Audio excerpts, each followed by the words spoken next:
Oh, well, mine is Fox, and I told you name it Fox. And my brother's tired, and not to mention a lot of crap kind of happened today, so he's taking a little break. Sometime later on, we may do the review together, hopefully. But right now, he's tired. He's with his girlfriend, so yeah. But we just got out of not just got out of we got out of Miss Pedigree's home for the peculiar children or some. I don't freaking know. I don't even remember the name of this thing. But from what I saw on the internet and or trailers, it's X-Men meets Harry Potter. It's some crap I don't freaking know. And it's a movie to me. It's a It's not a or it's a And I say it's a movie instead of being a bad movie. It's a movie because it has some pretty good ideas. It really does. I'm pretty sure the book is way better for this, and I feel like they probably did a little bit of what they did to the Vampire's Apprentice movie. Yeah, I don't know, because the Vampire's Apprentice movie sucks compared to like the books, and I'm only saying this as someone who read the manga of those books, and I'm like, wow, this was way better than that freaking movie. But so basically how this goes is, what's his face, the main character boy or whatever, he's very awkward, doesn't have any friends, and his grandpa, and apparently he gets a call from someone to go help his grandpa, because his grandpa apparently has dementia, and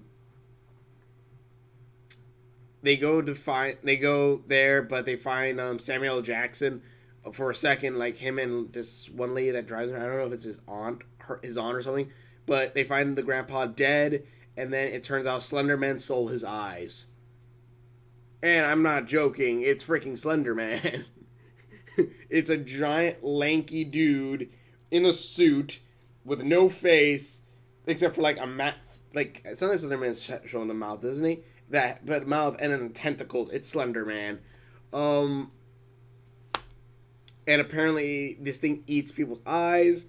And then also apparently the grandpa and him were very close, and the grandpa used to tell the main character stories of this house that he used to live at back during the war, World War II or some crap, and this house is full of peculiar children, of a boy who's invisible or a girl who's lighter than air, and all this crap, all this crud. And you're like, okay, this is setting up some pretty cool stuff that you can kind of follow. Like, you even see, like, the whole, you can even get, like, the mom and dad, leave him with his grandpa. His grandpa's telling him all these stories about this house. And when they come back, the dad's, like, one non-believer, like, oh, pishpot, that's all crap. Yeah, there's monsters in Poland, but they were actually the Nazis. That's what he meant, not these faceless monsters, not Slendermen, because there's multiple Slendermen.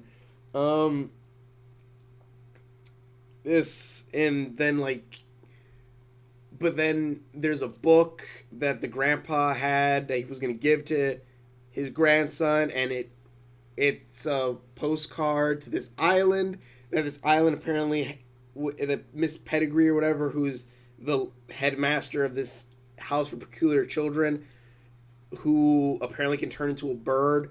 And also, the guy thinks he's crazy. The son thinks he's crazy, and the reason why they're going to this island, the dad wants to take him there because the therapist says it'll be therapeutic for him, for the son, because the son is going, because they think he's going crazy, saying there's monsters and crap. Also, the dad's going there to look at birds, and the dad's an a-hole, like, throughout the entire movie. And basically, short term, the house is blown up, but it shows in the trailers that it's in a time loop. and they go here. They jump around a little bit. That these monsters are coming to get them. Samuel Jackson and his friends, who were peculiars, but they were corrupted by using the Time Lord ability. Apparently, Miss Perryman, or whatever the fuck her name is a Time Lord. I'm going to call her a Time Lord because that's what she freaking is. Instead of using a TARDIS, she uses a watch. And instead of traveling through time, she just keeps time repeating itself. She's a freaking Time Lord. And also, she's the chick from 300, Rise of an Empire. And she plays it almost, at least to me, kind of the same. Like, she's just freaking crazy. She's just nuts. And you kind of feel intimidated by her a bit. You're like, what the fuck? But yeah. And I don't know, like straight off the back, they already put that, oh, the air girl and this kid are gonna fall in love because this one kid who can show off his dreams is also kind of can see the future. And he already shows that him and the air guy and, or the air girl and the main character are gonna fall in love. Then there's this bully a-hole who apparently can break things come back to life by putting hearts in them. And some of these characters were never really even told what their peculiarity or mutation. I'm going to call them mutations because they're freaking... It's the X-Men. It's basically the X-Men. So it's the X-Men if they lived in Haven. That, if everyone's seen the sci-fi show Haven. It's basically that. It's like if you took the troubled from Haven and you put them into a house when they were kids. That's what this is. They even straight up say that these powers or mutations are passed down through generations. So it's the troubled from Haven or mutants. Yeah, it's this movie. But yeah, then so like they're stuck in a time loop because of the Time Lord lady, and then like the Slenderman and the post-Slender... I'm sorry, not Slenderman. Hollows. Gosh dang, every time they said Hollow, I just kept thinking Ichigo would come in with Zangetsu. But, don't know what that is. Go watch Bleach. And I don't mean the thing that you put in your clothes. But, yeah, it's just like... I'm just like... But I'm calling him Slenderman because that's what they freaking are. Samuel Jackson's probably one of the better parts of this. Because a lot of times, like, one, Air Girl and main character, I don't feel any chemistry with them at all. And I just finished, and I watched, the Star vs. the Forces of Evil, where Marco and freaking, what's his name, Tom had way better chemistry than what was on this movie. You're supposed to feel that this, and there is some cool scenes, like when the main character of this and like the grandpa, where like the main character believes in all of grandpa's stories until people say like, oh no, these are fake. Oh, these pictures that your grandpa has are fake. He's just crazy. And he says that his grandpa's crazy and stuff like that. And his grandpa's like, I don't want to talk about this anymore. And like, you kind of feel that. I'm like, okay, that's kind of sad. But like after that, we never really get any more flashbacks of that. After that, or like the first time, or that one time he talks to him about the stories, we never get anything backstory on those. We don't really get any backstory on any of the other characters. We really don't. It's just like, okay, they're here, they have mutant powers. That's kind of it. And then also there's time travel involved, like I said, with looping timelines. And also apparently if the Time Lord doesn't rewind time back at the exact right moments, time will keep playing onward, and then it'll be catched up back to the present time unless you go into this special tunnel, which will then keep you in the time where the loop ended. That way when you exit it, you can follow time normally. But if you go back to the present while these peculiars who've been there for years go all the way to the present, they'll turn to dust because the years will catch up with them. So it's kind of like, what the fudge? And time still moves regularly, kind of. Like, if someone called you on the day that they rewind time, because they only do it for 24 hours, I guess, on that time, you will forever be calling them on that same time or whatever. And yeah, and then like Samuel Jackson gets in because he disguises himself, and also the main character is a peculiar because he can see the Slenderman, and not everyone can see Slenderman. If it sounds confusing, because it really kind of is. Everything's always dark and murky. The father's a complete and utter a-hole.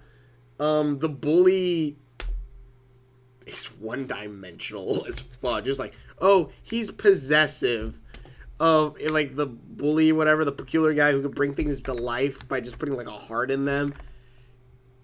I don't freaking know. This movie, and I say it's a movie because I don't want to say it's bad. It's a movie, not a movie. It's a movie. I say this is probably worse than Batman v Superman, but because this has some good ideas and things that could really work if it was done better. Like if they would have did like saved like flashbacks, like every time they met a new peculiar or something, or when they, or like maybe this kid hung out with the peculiar children a little bit more. Like every time he hung out with each and every one, like we get a flashback to like the grandpa explaining like, oh, a little bit about like these characters' pasts or like their abilities. Because some of them characters, I don't even know what the heck their abilities were, and I'm just like, okay, I don't even know half their names, and it's just like, what the fudge? I don't know. This movie is an movie. When I say to go watch it in theaters, no, this is a red box Netflix movie. At least to me. I don't know what anyone else is saying. It's like a 65% on Rotten Tomatoes or something. I don't know.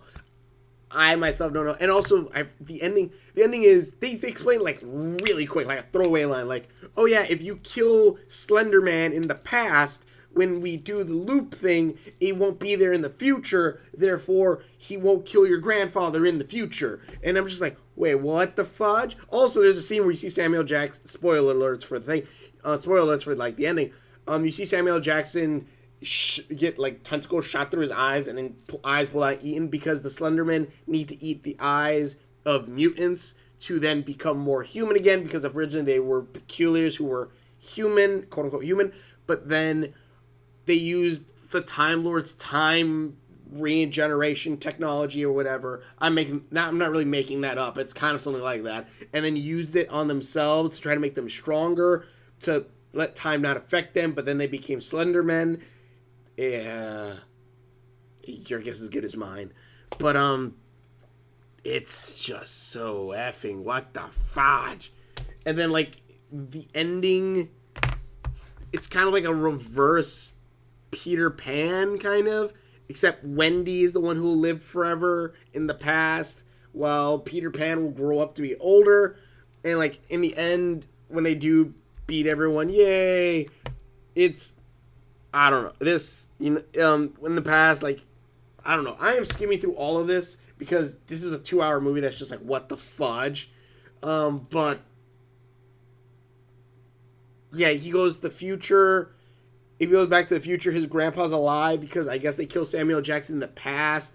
And, at wibbly-wobbly, timey-wimey, for reasons why they know what they do and remember the future, that past, and timelines. There is a cool scene, though, where, like, his grandfather always calls, because the day that it keeps repeating, it's always a day that his grandfather called.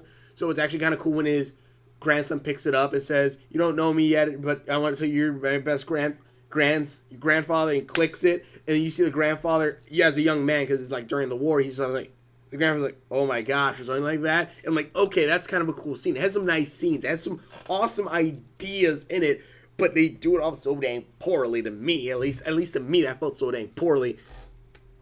And also there's a scene where like Slenderman fight skeletons that the bully brought to life to fight. I don't know. And like one of the henchmen's like, oh my gosh, what's going on? Because everything's freaking CG and I can't tell.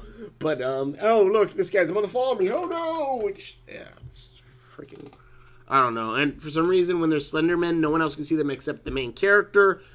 But if the main, but also even like the Slenderman the Slenderman who ate the eyeballs and then became human again, still can't see the other Slenderman. So I don't freaking know. But it's a red box. It's a Netflix movie. This is yeah. This is a movie. Yeah. Also, in the end, like, there's actually kind of a cool scene where, like, apparently, like, he's using these time loops. Because, okay, I forgot to mention, the peculiar children, or, like, the mutants, are all kept within time loop houses. I'm sorry, I'm so late in this, but they're kept in time loop houses. Like, a place or house or somewhere that's stuck in a time loop to keep them protected.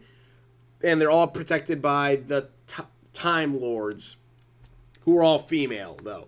Because, yeah. Nothing against it. Hashtag feminism, I guess. But, hashtag Time Lord. Hashtag feminism. But, hashtag Time Mistress. But, actually, she would make a really good mistress. In Doctor Who. Anyways. Trying to think. But then, they get separated because the main boy thinks, oh no, I have to go back to the future and you have to stay in the past lest you'll die because time will catch up to you and you'll live day by day in 1944. And so the kid's all sad. He's in the future, but he finds his grandpa who's happy. He's like, here's a map of all the time vortex whole thingies. You don't know where they are, but you know where they were. So he uses these things that go back in time to 1942, and then he joins the Navy, and his hair's longer because it's been 2 years. And then he's like, yeah, I was in the Navy, now I'm here to help you guys. Also, they got a boat from, like, underwater because it sank, and they needed it to get to this other place. I don't freaking know. But, yeah, so then now he's going to help them, and Miss Pettigrew was captured and was going to be used to siphon off her regeneration energy, and she's hurt, but now this guy has to watch the kids as she just kind of, like, stands there on the dock going, bye, F you all, and I don't know. It's a red box, it's a rental.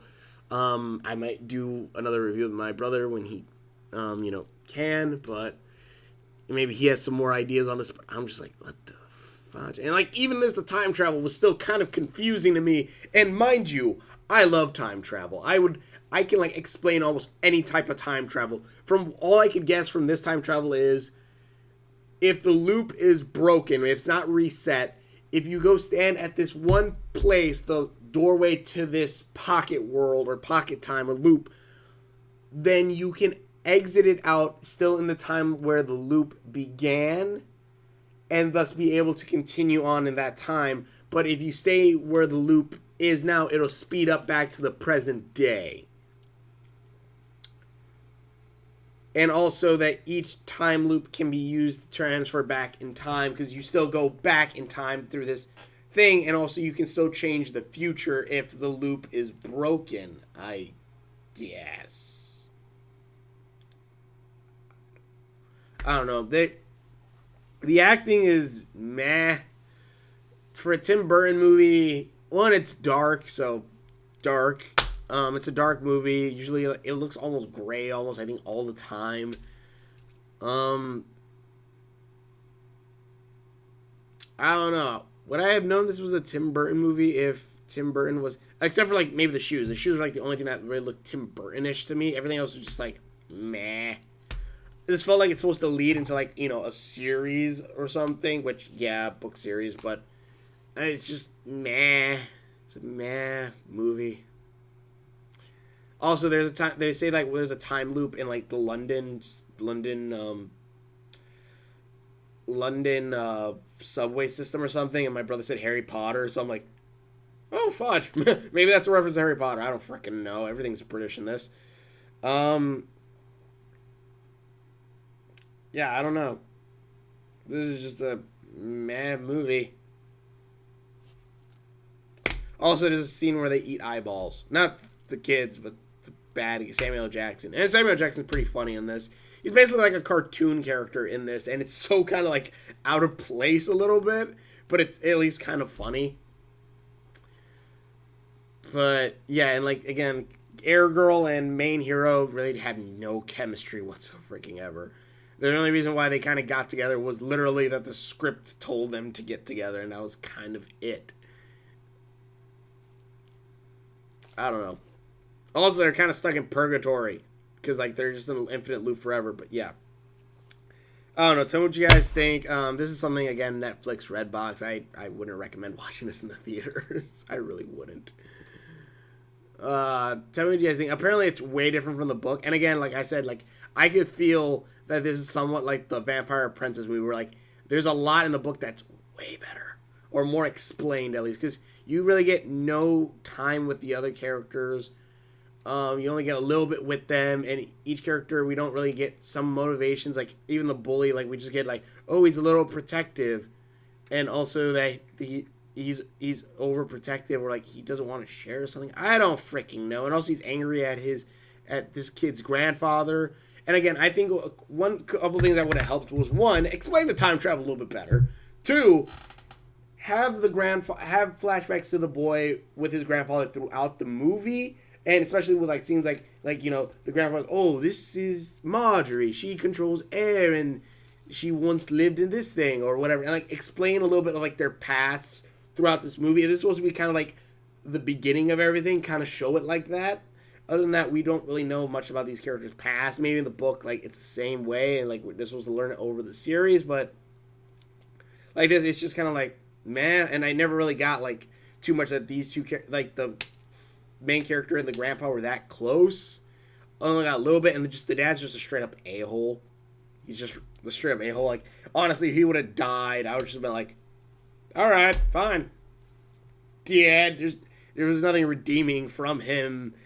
A lot of characters were one-dimensional, and I'm just like, literally, I would not say a lot of characters are one-dimensional, because I don't really even use that term that much. Because a lot of characters, I can think, okay, there's some of these, kind of some motivation, even like some bad guys or whatever, it's kind of like, okay, take over the world to do whatever, okay, at least that's a little two-dimensional. A lot of them are just one-dimensional. He's a bully. These guys want to be DJ European guys, and they're just a-holes. A-hole. This guy is a bully because we need kind of an antagonist for the guy, but he kind of learns in the end, oh no, the main character's kind of a good guy, and he just really wants to help, or some crap, and like, these two are supposed to get together because plot. It's just blah. It's like, nah. Good ideas, done very badly, in my opinion, but I don't know. Tell me what you guys think in the comments below. Thank you so much for watching, and hopefully me and my brother will do a review on this soon, and we will. See you later.